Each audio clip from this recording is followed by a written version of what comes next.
Hello everyone, Colin Canet here for WoodWorkWeb. Today we're going to be making this beautiful wooden door.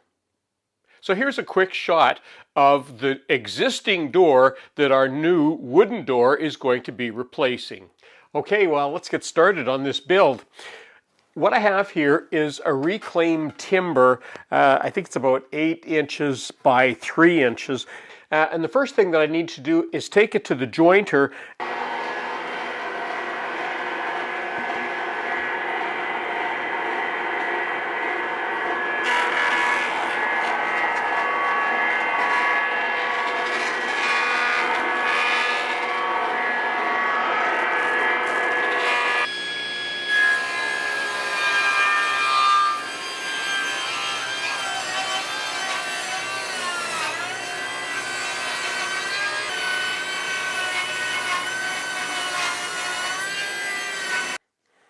Now I had to take the blade guard off and put the splitter on because this wood is too high for the blade guard. And what I'm going to do is cut this board in half. So I'm going to rip it down one side, flip it end for end so that this side here is always against the fence. And that way I make sure that I get it exactly equal on both sides.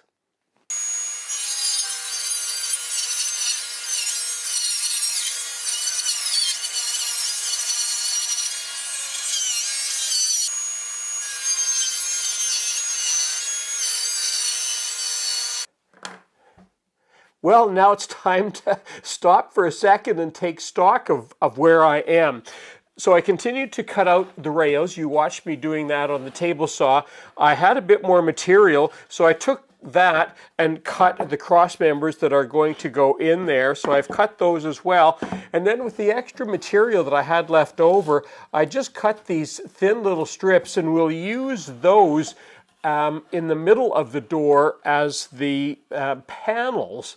Now the first thing I need to do is square off an end, then I'll cut them all to length. But before I do, I don't know why I always seem to be the sliding miter saw when I'm here to remind you about subscribing to my channel, and don't forget to click the little gear there so you get reminded every time I upload a video. But that's the way it is, so there's your reminder.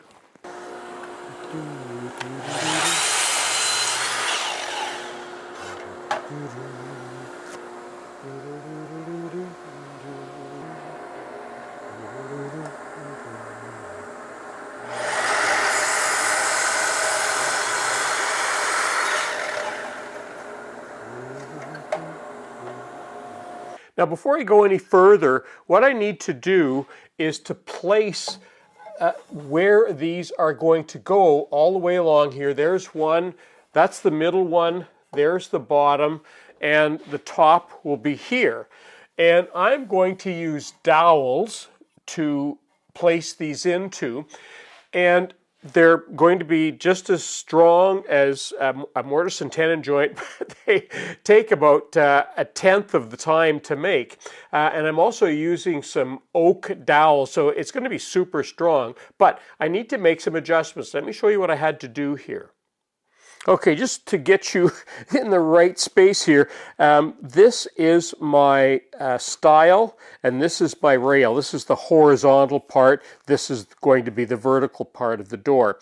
So I'm going to use dowels, and this is my doweling jig, my Dowelmax doweling jig. And when they come, they're basically ready.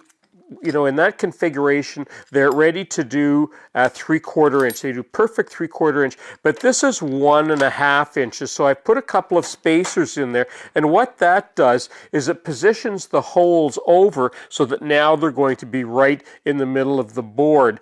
If I wanted to, I could have, if this was a little bit wider, I could have actually put 2 rows in there, but 1 row is going to be plenty. And this first one is only 4 inches. The other ones are a little bit wider, so I may have to use the stopper later on, but we'll start off by drilling this and we'll move down the line.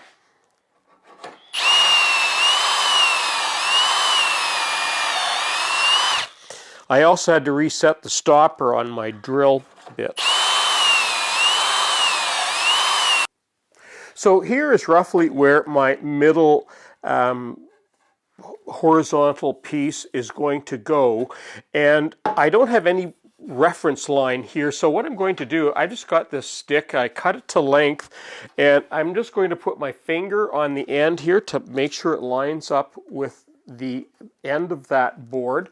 And all I need to do now is slide my doweling jig down, just touch that, tighten that up, and now it's ready to drill those holes.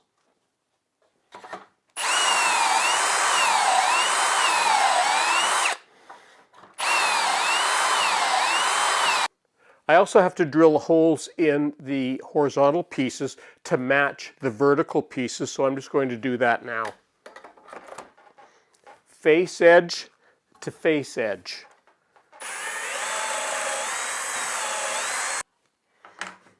Well, it's a little bit hard to see from where you're at, but there's the dry fit, and everything has gone together just perfectly.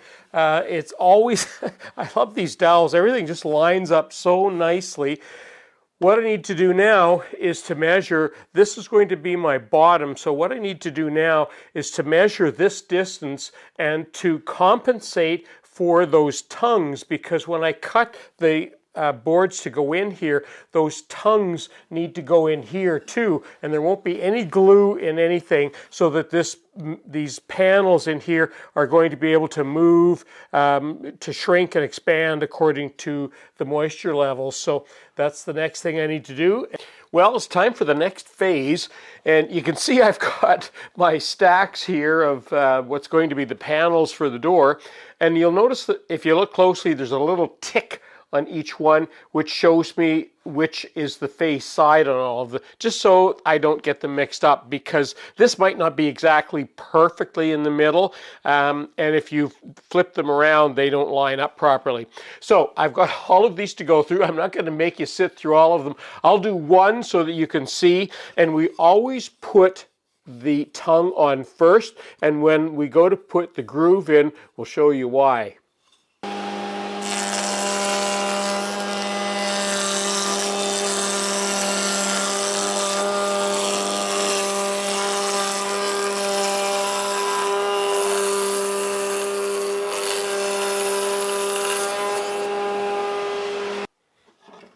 Now the other thing I need to do on all of these, you can see I've got the tongue on there now. I also need to put a tongue along the top and along the bottom, and the reason for that is so that when it fits into the frame, it's got something to hold it.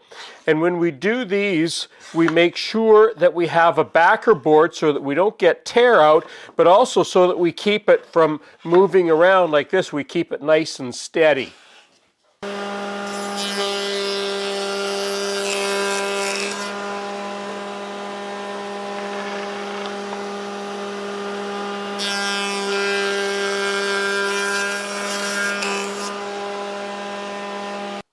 Okay, the next thing I need to do now is to put my groove bit in, and whenever we're changing bits in a router, we make sure that it's unplugged. So the reason that we always cut the tongue first is we now use that as a guide, and I've already set the bit here to the height that I think it needs to be at. So what I'm going to do is I'm just going to touch that into the bit, and then we'll look at it. And what I want to see here is I want to see a little bit of feathering on both top and bottom. There shouldn't be a line. So let's see how close I've got it.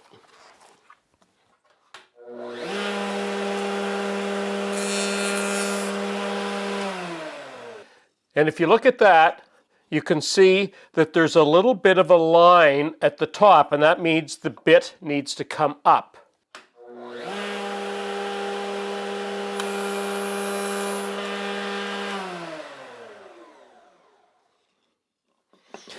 So I've got a little bit of feathering on the top and on the bottom. So I'm going to do a test cut now on another piece that I've got.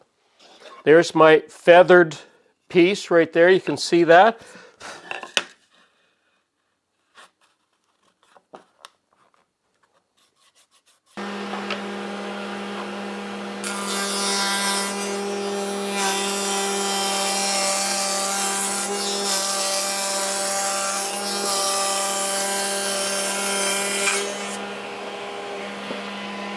the last thing I need to do before I take this out and do some sanding is to run a groove along the inside of all of the pieces, including the cross members, so that the panels that we've just cut on the router are going to fit in there. So I'm just going to cut one so you see what it looks like. The rest of them I'll just do off camera.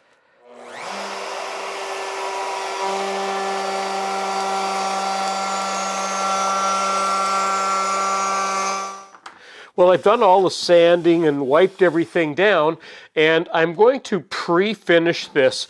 And I thought I'd just give you a little bit of a look at what this is going to look like before I go ahead and do them all off camera. But just so you see how this is going to look, it's going to bring out the grain. I love how the grain comes out with this Osmo.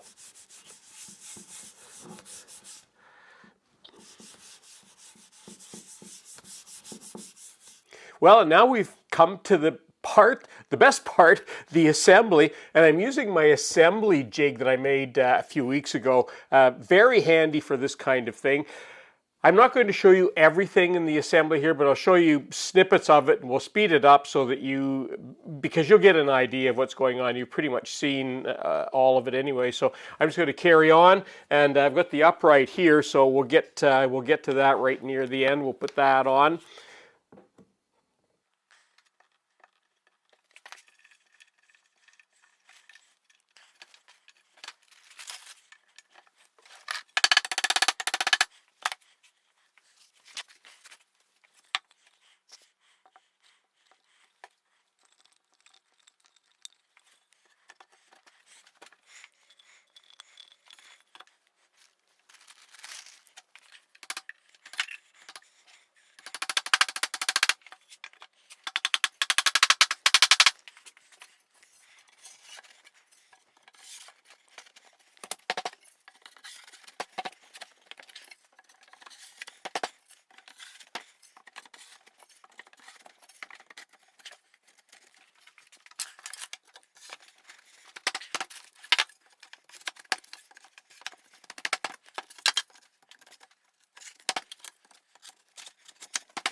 Well, and there it is, our solid wooden door, all complete, glued up, ready to install.